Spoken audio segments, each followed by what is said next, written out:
انقلابی نظریہ اسلام کا کیا ہے، محمد کا کیا ہے؟ ایک لفظ توحید. لیکن میں ویسے ہی توحید کا لفظ کہتا تو آپ کہتے بس ایک اللہ کو ماننا، کسی کو شریک نہ ماننا، قبروں کو سجدہ نہ کرنا، بس اور کیا آئے گا؟ توحید. اقبال کہتا ہے زندہ قوت کے زمانے میں یہ توحید کبھی اور اب کیا ہے؟ فقط ایک مسئلہ علم کلام. توحید سے بحثیں شروع ہو گئی، وحدت الوجود ہے، وحدت الشہود ہے، توحید وجودی ہے کہ نہیں ہے، کفر ہے کہ حق ہے، ذات و صفات کیا ہے صفات ذات حق، حق سے جدا یا عین ذات، امت مرحوم کی ہے کس عقیدے میں نجات. یہ بحثیں ہو رہی. یا رسول اللہ کہنا شرک ہو گیا کہ نہیں ہو گیا؟ یہ سب کیا ہے؟ جو کبھی انقلابی نظریہ تھا وہ آج ایک مذہبی بحث و نزاع کا موضوع بن کر رہے. اب اس کے انقلابی جو ہے جو نتیجے جو میں نے کہا تھا کہ پہلا ٹیسٹ یہ ہے کہ وہ ایگزسٹنگ سسٹم کو کی جڑوں کے اوپر گرے. سب سے پہلی بات، کوئی انسان حاکم نہیں ہے، نہ کوئی قوم حاکم ہے. لا حاکم الا اللہ ان الحکم الا للہ. سروری زیبا فقط اس ذات بے ہمتا کو ہے، حکمراں ہے ایک وہی، باقی بتانے آخری.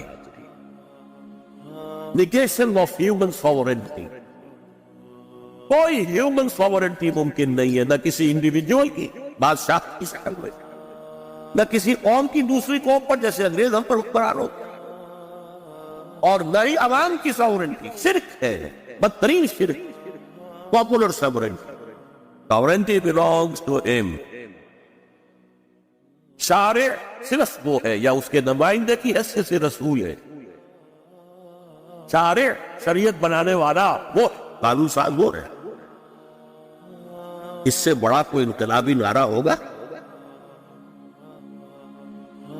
No sovereignty, no human sovereignty whatsoever.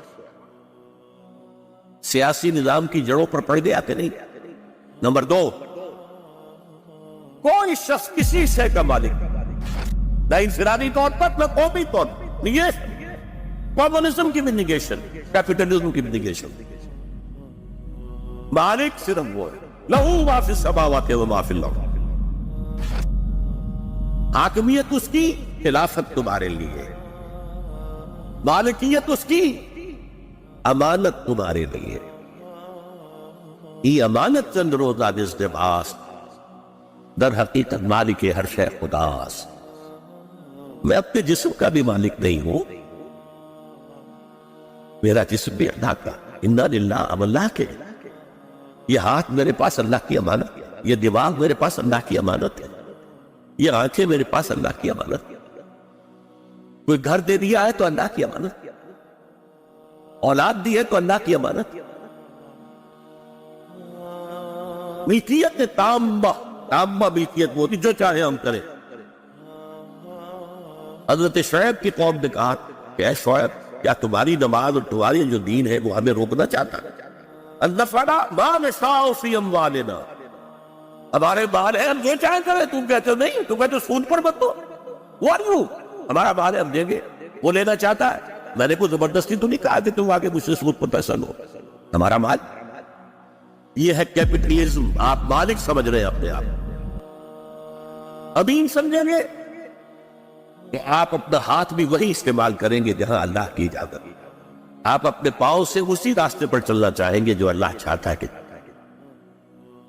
آپ کا مال وہی خرچ ہوگا جہاں اللہ چاہتا ہے کہ آپ خرچ. نمبر 3، سماجی سطح پر بنیادی طور پر، پیدائشی طور پر تمام انسان برابر ہیں. کوئی اونچا نہیں، کوئی نیچا نہیں. جو میں نے ایچ جی ویلز کی آپ کو دی گواہی، یہ واعظ تو کہے گئے، بہت کہے گئے، لیکن یہ کہ واقعہ یہ ہے کہ تاریخ انسانی میں پہلی بار اس پر معاشرہ قائم کیا ہے محمد صلی اللہ علیہ وسلم. کوئی اونچا نہیں، کوئی نیچا نہیں. اونچ نیچ ہوگی ایکوائرڈ کریکٹرز کی بنیاد. جو چیزیں آپ نے حاصل کی ہیں، آپ نے علم حاصل کیا، اب آپ اونچے ہو گئے، آپ کی عزت کی جائے. آپ نے تقویٰ کی روش اختیار کی، روحانی مقام حاصل کیا، اب آپ کی عزت. ان اکرمکم عند اللہ اتقاکم، اللہ کے نزدیک تم میں سب سے زیادہ باعزت وہ ہے جو سب سے بڑھ کر متقی، پیدائشی طور پر شودر ہو، برابر ہو، کالے ہو، گورے ہو، مرد ہو، عورت ہو، کوئی فرق نہیں، برابر۔ مرد اور عورت کے درمیان بھی فرق ہے، وہ انتظامی فرق، جیسے ایک محکمے میں ایک انچارج ہے اور ایک بار کھڑا ہوا ہے چپراسی، as human beings they are equal, لیکن منصب کے اعتبار سے اس کا منصب اونچا ہے، اس کا نیچا، یہ انتظامی معاملہ جیسا کہ نظر آ جاتا ہے۔ کچھ یہ مساوات سی ہمارے پٹھانوں کے معاشرے میں نظر آتے، ایک سا لباس پہنتے، بڑا سا بڑا آدمی زمیندار ہو، وہ لباس اسی قسم کا ہوگا، اور یہ کہ کھانا ساتھ بیٹھ کر کھائیں گے، ملازم بھی ہوں۔ یا عرب میں نے سنا ہے کہ ویسے بواب ہے، دروازے پر جو کھڑا ہوا ہے، باپ پر بواب، سواق ہے جو کار چلا رہا ہے، لیکن دوپہر میں جب لنچ ٹائم آئے گا تو منسٹر صاحب اور اس کا بواب اور اس کا سواق ایک میز پر بیٹھ کر کھانا ہے، as human beings they are equal. اسی طرح مرد جو ہے وہ قوام ہے، الرجال قوامون علی النساء، as head of the institution of family, لیکن یہ نہیں ہے کہ مرد افضل ہے اور عورت گھٹیا ہے۔ ہو سکتا ہے یا عورت اپنے اخلاق اور کردار کے اعتبار سے کوریزوں مردوں سے اوپر چلی جائے۔ کتنے مرد ہوں گے جو حضرت مریم، حضرت خدیجہ، حضرت آسیہ، حضرت عائشہ، حضرت فاطمہ، ان کو دیکھیں گے ان کے مقام کو ایسا جیسے آسمان کو دیکھتے ہیں آپ۔ تو یہ تین ہیں وہ تیشے جو عقیدہ توحید کے نتیجے پر existing system of politico socio economic نظام اس کے اوپر گرتے ہیں۔ حاکمیت مطلقہ اللہ کے، ملکیت مطلقہ اللہ کے، اور کامل مساوات انسان۔ اب اس کی تبلیغ حضور نے کی، گلیوں میں پھر رہے، یا ایھا الناس قولوا لا الہ الا اللہ تفلحوا، اے لوگوں کہو اللہ کے سوا کوئی۔ اس میں ابھی آپ نے اپنی رسالت کا ذکر شامل نہیں کیا، یہ بھی ایک عجیب ہے نکتہ جو آج میں آپ کو بتا۔ ایمفیسس کس پر ہے؟ قولوا لا الہ الا اللہ تفلحوا، کہو تم اللہ کے سوا کوئی معبود نہیں اور تم کامیاب ہو جاؤ گے۔ تو پہلا ہم نے رنگ بھر دیا کہ یہ ہے در حقیقت حضور کا انقلابی نظریہ توحید۔ پھر اس کو آپ نے پھیلایا ہے جو ذرائع اس وقت تھے، person to person, P P calls, گھروں پر جا کر، یا کھانا 2 وقت جو ہے 2 مرتبہ بلایا تمام بنو ہاشم کو، اپنے خاندان والوں کو کھانا کھلایا، بات پیش کرنے کی کوشش کی، لوگوں نے سنی نہیں، شور بچا دی۔ دوسری مرتبہ سن لیا لیکن وہ جیسے سانپ سون گیا اور سب کے سب بیٹھے رہے، سوائے حضرت علی کھڑے ہوئے، وہ پہلے سے اپنے تھے۔ اب اس تنظیم کی سب سے پہلی بنیاد کیا تھی؟ جب مان لیا کہ آپ اللہ کے نبی ہیں، آپ جو کچھ کہہ رہے ہیں وہ اللہ کی بات ہے، آپ کی نہیں ہے، آپ کے اوپر وحی آئی ہے، تو پھر اس سے سرتابی کیسے ممکن؟ کیا نبی کے بعد سے بھی اختلاف کیا جا سکتا؟ اس سے زیادہ مضبوط جماعت کا آپ تصور نہیں کر سکتے۔ دیکھیے تو میں ایک بات کہہ رہا ہوں، کہیں آپ مجھے مس کوٹ نہ کر دیں، فتوے لگ جائیں گے۔ آج کی دنیا میں بھی آپ کو مثال ملے گی کہ سچی نبوت تو جتنی بڑی بنیاد ہے تنظیم کی، وہ ہے جھوٹی نبوت بھی بہت بڑی بنیاد ہے۔ غلام احمد قادیانی کی جھوٹی نبوت پر جو جماعت چل رہی ہے، ذرا آپ اس کا اندازہ کیجئے کہاں سے کہاں پہنچ گئی۔ جھوٹی نبوت۔ مجھے لطیفہ بھی یاد آ رہا ہے کہ ایک شخص نے درویشی کا بہرود بھرا، لہذا اب لوگ آنے لگے، اس کے پاس نذرانے پیش کرنے لگے۔ کچھ دنوں کے بعد اس سے خیال آیا، یہ میں نے جھوٹ موٹ کی درویشی اختیار کی ہوئی ہے، تب یہ کچھ مل رہا ہے، اگر سچ مچ کی کرنی تو کیا ہوگا؟ پھر وہ سچ مچ کا درویش۔ تو یہ جھوٹی نبوت، دیکھیے جس نے غلام احمد قادیانی کو نبی نہیں مانا، لاہوری طبقہ، وہ منتشر ہو گیا، ختم ہو گیا۔ نبی کی بات سے تو اختلاف کر نہیں سکتے آج۔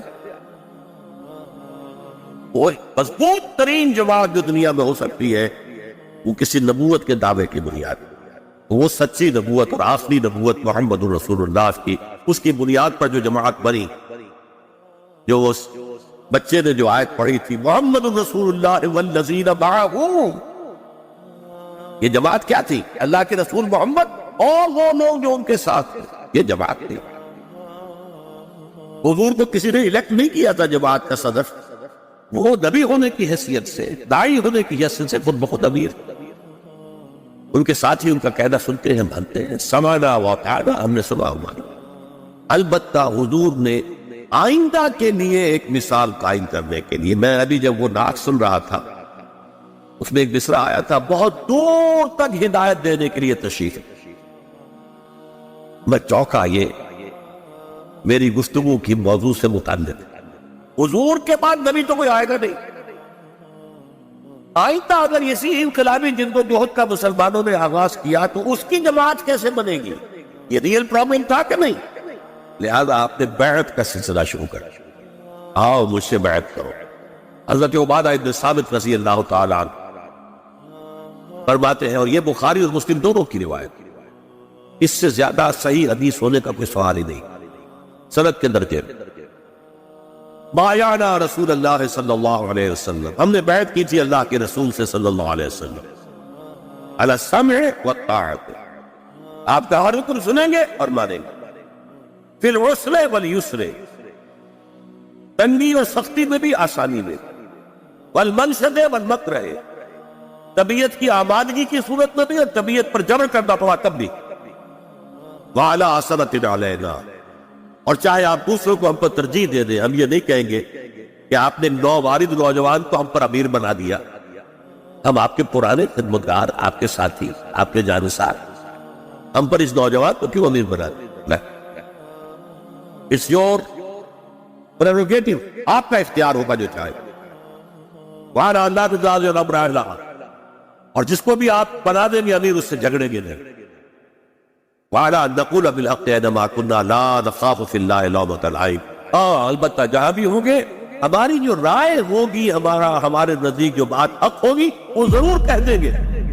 اس لیے زبانیں بند نہیں کریں گے کہ لوگ کہیں لو جی انہوں نے کیا کہہ دیا، بے وقوفی کی بات کر رہے ہیں. بے وقوفی کی ہو کچھ بھی، میری رائے ہے، میں کہہ رہا ہوں، زبانیں بند کرنا ہوگا اگر صرف فیصلہ امیر کا ہو. یہ ہے آرگنائزیشن کی دوسری بنیاد. اور میرے نزدیک سوچ لیجئے آپ بھی جتنسیت، کیا حضور کو اس کی ضرورت تھی؟ کیا آپ پر ایمان کافی نہیں تھا کہ آپ کی ہر بات ماننی ہے؟ وَمَا أَرْسَلْنَا مِن رَّسُولٍ إِلَّا لِيُطَاعَ بِإِذْنِ اللَّهِ، ہم نے کسی رسول کو نہیں بھیجا مگر اسی لیے کہ اس کی اطاعت کی جائے. اور اس کا بڑا پیارا واقعہ آ گیا تھا غزوہ بدر سے پہلے، جب حضور نے ایک مجلس مشاورت منعقد کی تھی کہ ایک قافلہ آ رہا ہے مال غنیمت سے لدا پدا، محافظ صرف 40 یا 50 تھے، ایک لشکر آ رہا ہے جنوب سے مسلح کیل کانٹے سے، اور اللہ نے وعدہ کیا کہ ایک پر ضرور فتح عطا کر دے گا، بتاؤ کدھر چلے؟